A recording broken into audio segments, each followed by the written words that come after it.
স্ত্রীকে মা বাবার উপরে প্রাধান্য দেওয়ার পরিণাম। রাসূলুল্লাহ সাল্লাল্লাহু আলাইহি ওয়াসাল্লামের যুগে আলকামাহ নামে এক যুবক ছিল। সে বিভিন্ন দিক দিয়ে দ্বীনের সাহায্য করার চেষ্টা করত এবং খুব বেশি বেশি দান সৎকার করত। হঠাৎ সে কঠিন রোগে আক্রান্ত হয়ে পড়ল।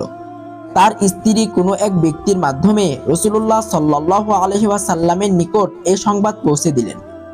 খবর শুনে রাসূলুল্লাহ সাল্লাল্লাহু আলাইহি ওয়াসাল্লাম কয়েকজন সাহাবীকে তার অবস্থা দেখার জন্য পাঠিয়ে দিলেন। তারা যখন তার নিকট পৌঁছিলেন তখন তার প্রাণ প্রায় যায় যায় অবস্থা। তারা আলকামাহকে কালেমায়ে তাওহীদের তালকিন দিলেন, কিন্তু শত চেষ্টা সত্ত্বেও মুখে কালেমা উচ্চারিত হলো না।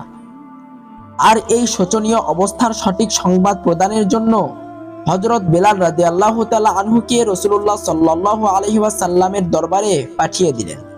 রাসূলুল্লাহ সাল্লাল্লাহু আলাইহি ওয়াসাল্লাম জিজ্ঞাসা করলেন, তার মাতা পিতা জীবিত আছে কি? হযরত বেলাল রাদিয়াল্লাহু তাআলা আনহু উত্তর দিলেন, একমাত্র তার অত্যন্ত বৃদ্ধা মা জীবিত আছেন। অতঃপর রাসূলুল্লাহ সাল্লাল্লাহু আলাইহি ওয়াসাল্লাম হযরত বেলাল রাদিয়াল্লাহু তাআলা আনহুকে ওই মহিলার নিকট পাঠালেন এবং বললেন, তাকে বলবে যদি সম্ভব হয় সে যেন আমার কাছে আসে, অন্যথায় আমি নিজেই তার নিকট যাব।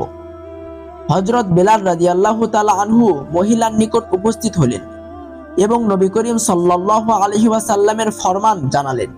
তার মা বলল, আমি নিজেই রাসূলুল্লাহ সাল্লাল্লাহু আলাইহি ওয়াসাল্লামের দরবারে উপস্থিত হব। অতঃপর লাঠির ওপর ভর করে রাসূলুল্লাহ সাল্লাল্লাহু আলাইহি ওয়াসাল্লামের দরবারে উপস্থিত হলো এবং সালাম করে বসে পড়ল। রাসূলুল্লাহ সাল্লাল্লাহু আলাইহি ওয়াসাল্লাম উত্তর দিয়ে বললেন, যা কিছু আমি জিজ্ঞাসা করি ঠিক ঠিক উত্তর দিবে। যদি মিথ্যা বলো তাহলে ওহীর মাধ্যমে আমাকে জানিয়ে দেওয়া হবে। রাসূলুল্লাহ সাল্লাল্লাহু আলাইহি ওয়াসাল্লাম প্রশ্ন করলেন, আলকামার জীবনকাল কেমন ছিল?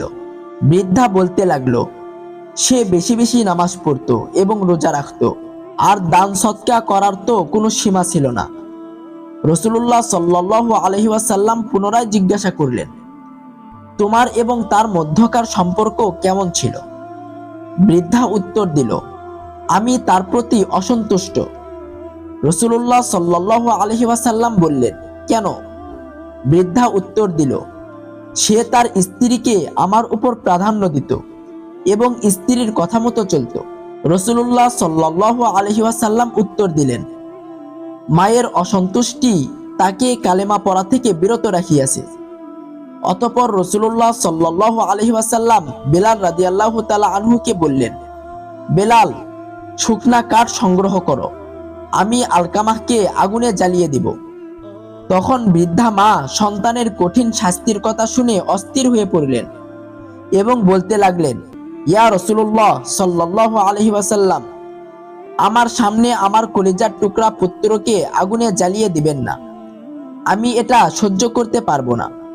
রাসূলুল্লাহ সাল্লাল্লাহু আলাইহি ওয়াসাল্লাম বললেন, আল্লাহর আযাব এর অপেক্ষা অনেক শক্ত এবং দীর্ঘস্থায়ী। তুমি যদি চাও আল্লাহ পাক তোমার ছেলেকে ক্ষমা করুন, তাহলে তুমি তার প্রতি সন্তুষ্ট হয়ে যাও। আল্লাহর শপথ করে বলছি, তোমার সন্তুষ্টি ব্যতি রেখে তার নামাজ, রোজা ও অন্যান্য ইবাদত বিন্দু মাত্রও কাজে আসবে না। এই কথা শোনা মাত্রই বৃদ্ধা বলতে লাগলো, ইয়া রাসূলুল্লাহ, আমি আপনাকে, আল্লাহকে এবং উপস্থিত সকলকে সাক্ষী রেখে বলতেছি, আমি আলকামার উপর সন্তুষ্ট। রাসূলুল্লাহ সাল্লাল্লাহু আলাইহি ওয়াসাল্লাম বললেন, বেলাল, গিয়ে দেখো আলকামা কালেমা পড়তে পারছে কিনা। হতে পারে বৃদ্ধা আমার সম্মানার্থে সন্তুষ্টি প্রকাশ করছে, অথচ আন্তরিকভাবে সন্তুষ্ট নয়। হযরত বেলাল রাদিয়াল্লাহু তাআলা আনহু দরজায় পৌঁছা মাত্রই আলকামার মুখে কালিমা শুনতে পেল। তার মাতার অসন্তুষ্টি তাকে বাক শক্তি রুদ্ধ করে রেখেছিল। এই দিনেই হযরত আলকামা একটি ভাষণ দিলেন, হে মুহাজির এবং আনসারগণ, ভালো করে শুনে রাখো, যে ব্যক্তি স্ত্রীকে মায়ের উপর প্রাধান্য দিবে তার উপর আল্লাহর অভিশাপ। তার ফরজ এবং নফল আমলসমূহ আল্লাহর দরবারে কবুল হবে না।